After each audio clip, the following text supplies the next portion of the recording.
parler des 10 leçons que j'ai apprises en Chine. Et ces leçons vont vous permettre, chacun d'entre vous, et moi aussi, d'améliorer la qualité de notre business. Ce sont des leçons qui, pour moi, sont essentielles, sont obligatoires pour la réussite de nos activités en ligne. Donc, je les ai listées et la première leçon que j'ai apprise, c'est que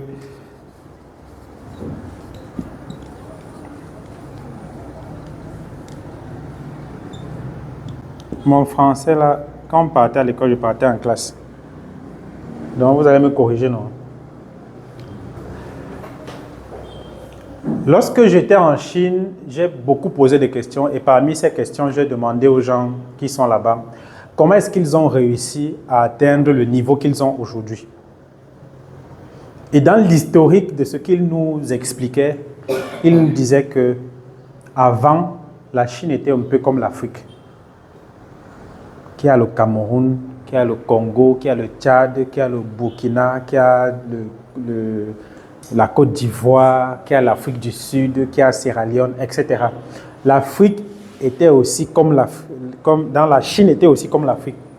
Chacun avait sa monnaie, chacun avait son pays, chacun avait son gouverneur, son président, chacun avait ses États, chacun avait ses types de voies ferrées. Ça veut dire que tu quittes le Cameroun, je prends un exemple, tu quittes le Cameroun, tu vas aller au Tchad par chemin de fer. Quand on arrive à Kousséri, c'est la frontière, non? Tu es obligé de descendre du train, traverser, prendre leur train de là-bas, parce que les tailles ne sont pas pareilles. Donc le train d'ici ne peut pas aller là-bas. Chacun avait sa monnaie, chacun parlait sa langue, exactement comme l'Afrique. Et lorsqu'ils ont décidé de se développer, ils ont compris que les frontières étaient des barrières pour le développement de leur pays. Ils ont commencé par annuler, briser toutes ces barrières, annuler toutes ces frontières, annuler toutes les langues, annuler toutes les monnaies, annuler tous les comportements, adopter une seule culture, une seule monnaie, une seule langue. Ils utilisent aujourd'hui le yuan, donc dans toute la Chine, c'est le yuan qu'on utilise. Ils parlent le mandarin, dans toute la Chine, c'est le mandarin qu'on parle. Ils ont une culture unique. Ils ont une politique unique. Il n'y a pas les 200 partis politiques comme nous on a ici. Non, il y a un seul parti politique, c'est un pays communiste. Ça veut dire que chez eux, ce qu'on dit, c'est ce qu'on fait. On n'est pas là pour savoir si tu es content, si tu es d'accord, si tu n'es pas d'accord. Tu dois appliquer ce qu'on a dit, sinon tu vas subir les conséquences. Pour ce qui concerne cette première leçon, moi, l'enseignement que je tire, c'est que nous sommes trop divisés. C'est-à-dire que si on va déjà au niveau de l'Afrique, il y a l'Afrique de l'Ouest, il y a l'Afrique centrale, il y a l'Afrique de l'Est, il y a l'Afrique du Nord, il y a l'Afrique subsaharienne, il y a... Ouais, Seigneur.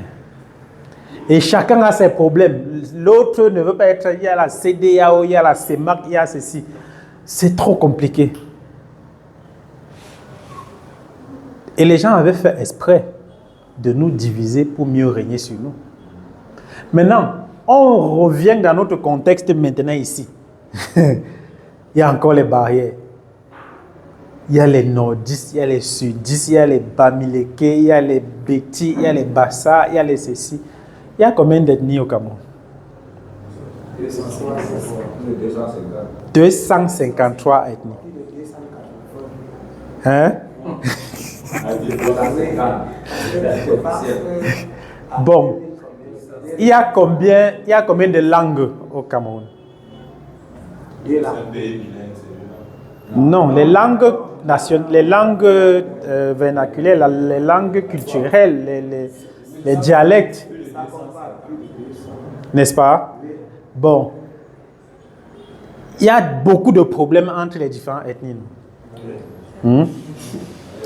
D'autres ont commencé déjà la guerre qui veulent être autonomes, non? Donc dans le Cameroun, on veut encore diviser. Parce que là, on ne s'en sort pas quand on est ensemble. Imagine que chez nous, bon, ok, dans notre quartier, il y a combien d'associations? Il y a combien d'associations? Dans notre famille, il y a combien de clans? Que moi, je préfère être avec tel. Je ne veux pas être avec tel. Je n'aime pas celui-ci. Donc, quand on veut causer, on doit sortir, on peut causer ensemble avant de venir. Regardez. Ok, dans nos entreprises, ça fonctionne comment?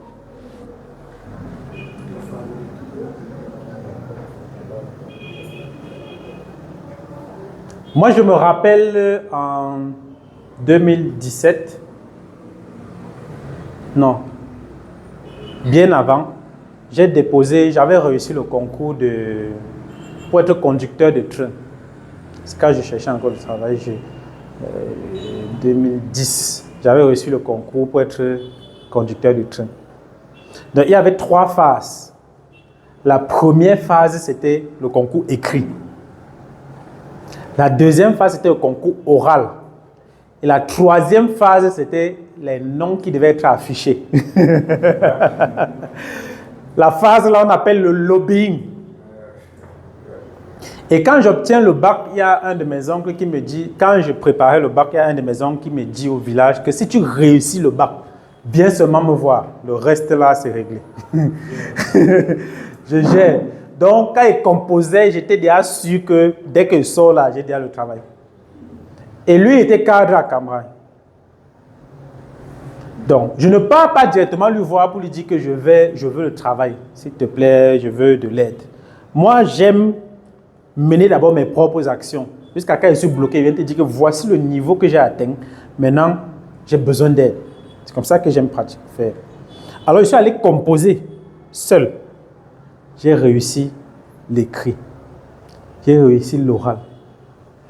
On a affiché mon nom. On a dit que bon, voici la liste provisoire. Jusqu'à je suis allé à Cambrai, là-bas, ici, là, Élie-Sono.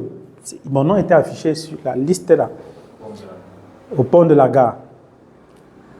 Maintenant, j'appelle l'oncle, je dis que bon, moi, tu te rappelles que tu m'avais dit tel? Il dit oui. Moi, je suis allé au-delà de ce que tu as dit. J'ai fait tel, je suis arrivé jusqu'à tel niveau.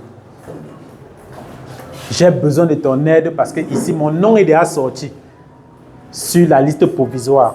J'ai besoin que tu m'aides pour que mon nom sorte sur la liste définitive. Il m'a dit qu'il ne peut rien pour moi. Que ça, il ne peut pas m'aider. Ce n'est pas à son niveau.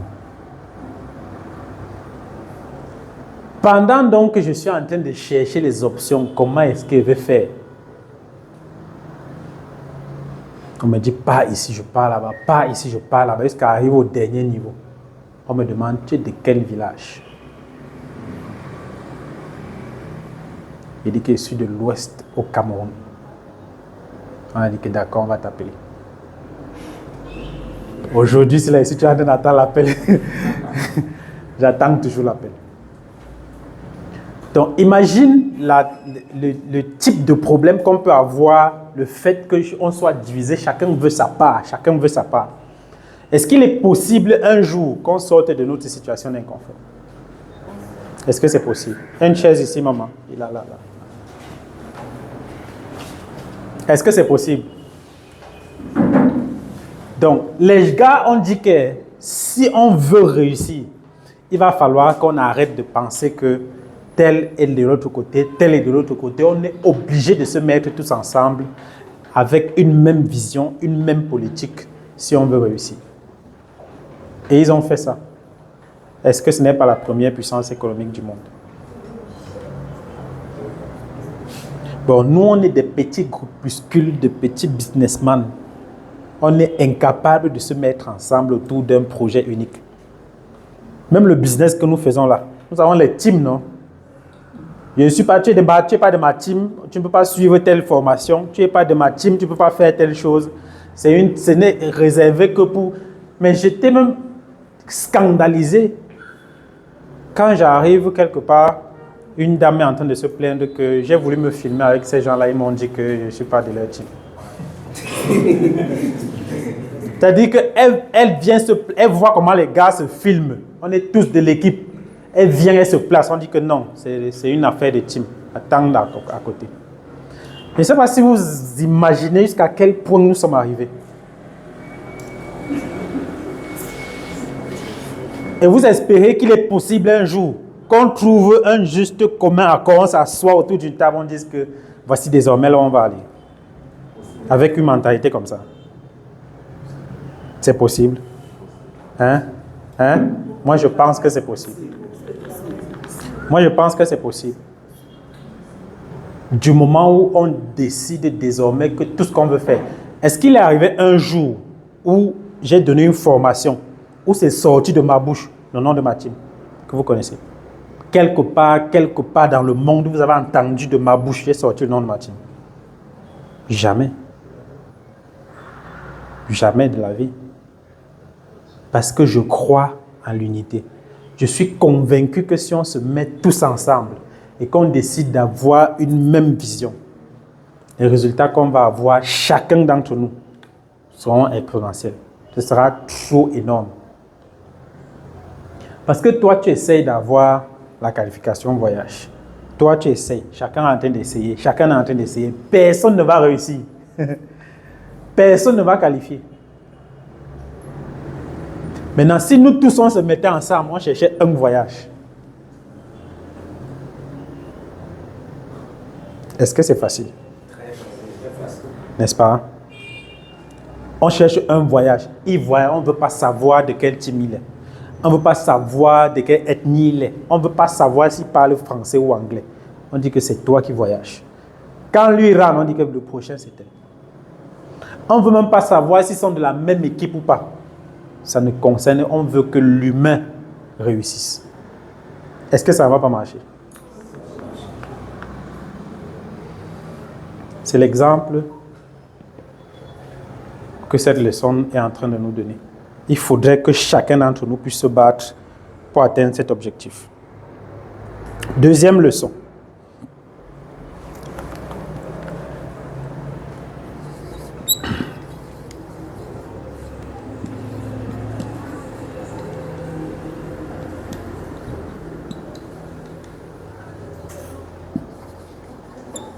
Ils ont arrêté de compter sur les autres.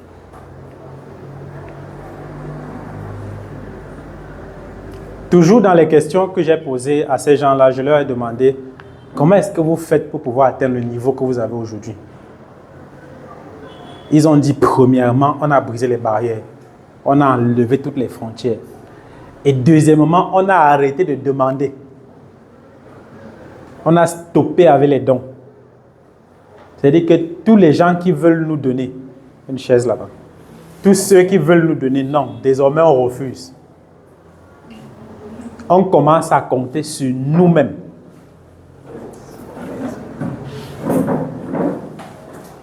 Est-ce que vous ne vous rendez pas compte que dans nos pays, le vrai problème, c'est qu'on est trop dépendant?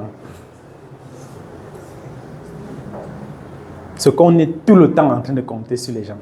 Vraiment, si la France ne nous donne pas, si la Banque mondiale, si le FMI ne nous aide pas, on est mort. Si le FMI ne sort pas l'argent, on ne peut pas finir le stade. L'argent qu'ils ont sorti depuis là, vous avez déjà remboursé. On va ajouter la dette sur la dette. Il faut qu'on se batte un jour. Bon, comme ils ne nous donnent pas là, on va aller voir la Chine. La Chine va nous donner. Ce n'est pas la même Chine à qui Aïdjo donnait l'argent à l'époque là. Ils ont fait comment entre-temps pour évoluer? Est-ce que tu ne te rends pas compte que quand on te donne, c'est-à-dire que quand tu es trop chouchouté par les parents, tu es un idiot? Vous n'avez pas les exemples de personnes qui sont trop aimées, à qui on donne tout. Vous n'avez pas l'impression qu'ils sont trop bêtes. On voit, non? Que c'est des gars, tu ne comprends pas leur façon de réfléchir. Les gars ne font aucun effort. Et ils n'ont aucune intention de faire un effort un jour. Tu tentes, ils te disent que mon cher ami, ça ne me concerne pas. Moi, Il n'y a pas besoin de faire des efforts. Tu dis à quelqu'un que faire le sport, c'est bon pour ta santé. Il dit que non, il y a des médecins qui me suivent. C'est pas important. Donc, si ça ne va pas, on va aller aux États-Unis me soigner. Tu connais un gars, quand il tombe malade, c'est aux États-Unis qu'on le soigne. On parle de soigner, il rentre au pays. Et quand tu le vois en boîte, mais tu te demandes que c'est le même argent qu'on cherche là ou bien qu'il y a un autre couloir qu'on ne connaît pas. La façon dont le gars dépense, tu ne comprends pas.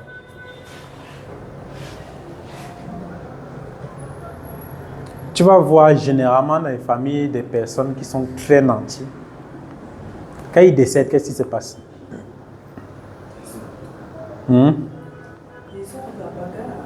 La bagarre, c'est pourquoi? On discute pourquoi? Pourquoi on discute les biens? Parce qu'ils savent qu'ils vont lire s'il n'y a pas une grosse part pour eux, non? Puisqu'ils savent que comme la personne qui travaillait, ça n'est plus là.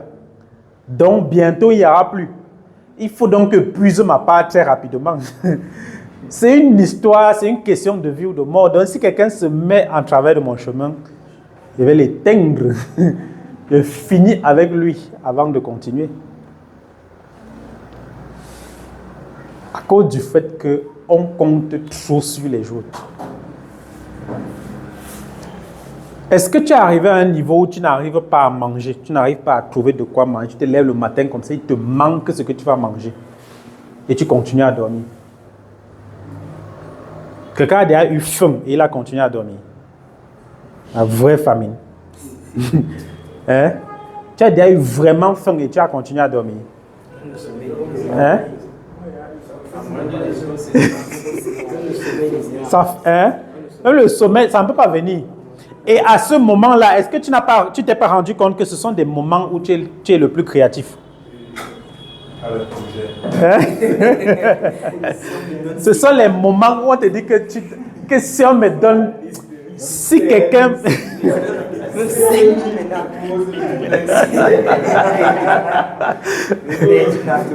que si quelqu'un tente de me donner même 10 000 là, mon frère, tu n'imagines pas ce qu'il veut faire avec.